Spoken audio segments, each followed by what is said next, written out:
নমস্কার, আমি সহেলির গল্পে সবাইকে ওয়েলকাম। আজ আবার চলে এসেছি নতুন একটা গল্প নিয়ে। আজ বোনের বিয়ে, তাই ভোর ভোর আমরা সবাই উঠে পড়েছি বোনের দধিমঙ্গল অনুষ্ঠানের জন্য। তখনও সবার ঘুম কাটেনি জানেন। সবাইকেই দেখুন ঘুম ঘুম চোখে এই অনুষ্ঠানে আছে।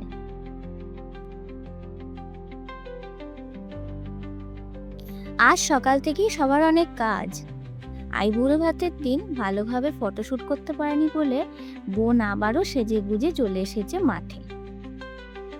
খুব ভালো ফটো ওঠে জানেন এই মাঠে। ওয়েদারটা আস্তে আস্তে খুব খারাপ করছে, আস্তে আস্তে অন্ধকার হয়ে আসছে, তাই তাড়াতাড়ি আমরা মাঠ থেকে বাড়ি চলে এলাম।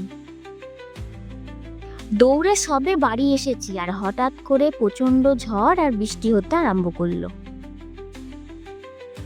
এতটাই জোর ঝড় বৃষ্টি হয়েছে যে উঠোনে জল ঢুকে গিয়ে পুরো কাদা হয়ে গেছে।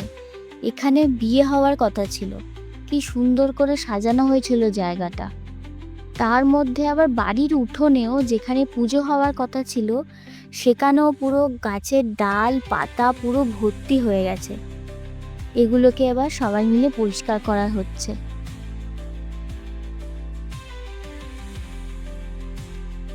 বৃষ্টিটা কিন্তু এখনো কমেনি।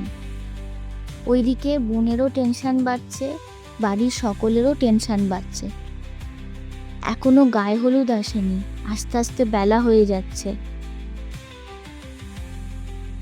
একে এরকম ওয়েদার, বিয়ের চিন্তা, তারপর আবার উপোস, সব মিলিয়ে বোনের মুখটা কেমন শুকিয়ে গেছে। অবশেষে সবকিছু সামাল দিয়ে নানি মুখের কাজ শুরু করা গেল।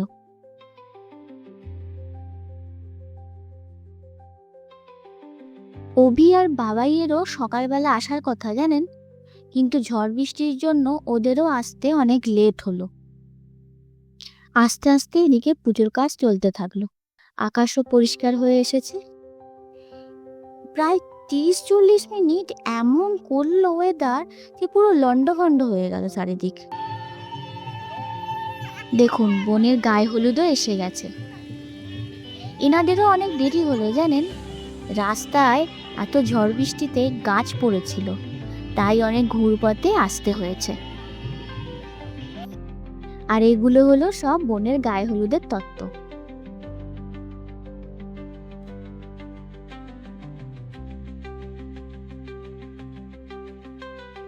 আর এই যে এটা দেখছেন, এটা হচ্ছে বোনের রিসেপশনের বেনারসি। বেশ সুন্দর দেখতে জানেন। তত্ত্ব এসেছে শুনে আমার দিদাও ছুটে বেরিয়ে পড়ে বাইরে। গায়ে হলুদের তত্ত্ব দিতে এসে বোনকে তার শ্বশুরবাড়ি থেকে আশীর্বাদও করে যায়। আর এই হারটা দিয়ে ওকে আশীর্বাদ করে। এবার শুরু হলো বোনের গায়ে হলুদ। অনেকটা বেলা হয়েছে জানেন। ও যতক্ষণ না স্নান করে রেডি হতে পারছে ততক্ষণ বিকেলের অনুষ্ঠানের জন্য ও রেডি হতেও দেরি হবে। আর এই যে আমার দিদা ভেতর থেকে সব মামনিকে বুঝিয়ে দিচ্ছে কিভাবে কি করতে হবে।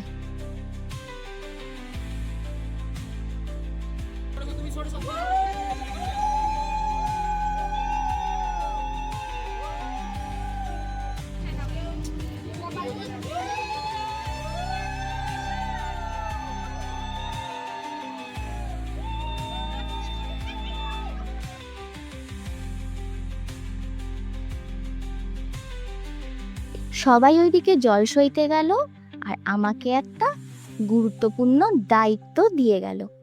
সেটা হচ্ছে হাই আমলা বাটা, তাও আবার শিল নোড়ায়।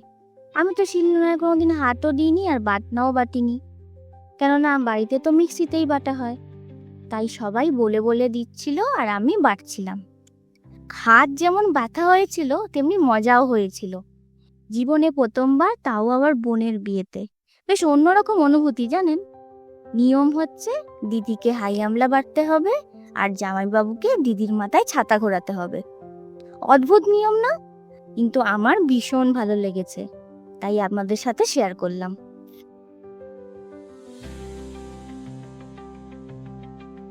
স্নান টান সেরে বোনও বসে পড়ল সাজতে।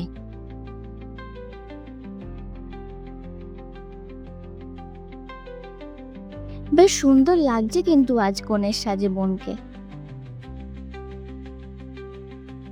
আর এই যে মেয়েটাকে দেখলেন, এর নাম সুচিস্মিতা, বোনেরই বন্ধু। সেই আজ বোনকে, আমার মামনিকে আর আমাকে তিনজনকেই সাজিয়েছে। খুব সুন্দর সাজায় কিন্তু।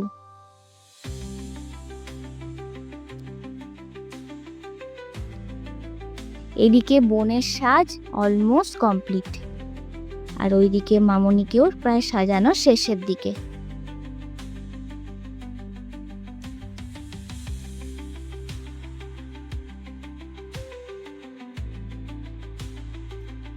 চলুন এবার আমার সাজার পালা, তাড়াতাড়ি সাজতে হবে, বর এসে গেল বলে। আজ গল্প এই পর্যন্তই, আবার আসবো নতুন গল্প নিয়ে। সবাই ভালো থাকবেন, নমস্কার।